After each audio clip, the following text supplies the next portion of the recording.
Guys, hi guys, magandang hapon. Ito po, awa ng Diyos. Nakarecover ulit. Hindi nahihirapang huminga. At natapos po ang dialysis ko ng maayos. Awa ng Diyos. Salamat sa Diyos. Salamat po sa pag-pray niyo sa akin. Palagi. Pero ganito talaga. Dahil sa medyo matagal na akong dinadialysis, nasa 8 years mahigit na rin po. Salamat sa Diyos. Tumagal ng ganon.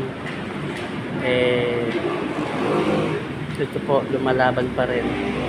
At nananalangin na sana bago man lang ako mawala, ang munting huling ko pa rin matapos ang aming bahay.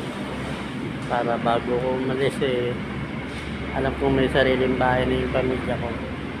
Hindi ko naman yung makikita na, hindi ko rin maaalala, at hindi ko na rin matitirahan kung ako'y wala na talaga.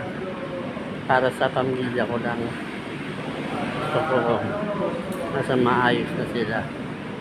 Kaya sa inyo, maraming salamat sa laging pagdasal po sa akin. At sa mga laging tumutulong, salamat po sa inyo.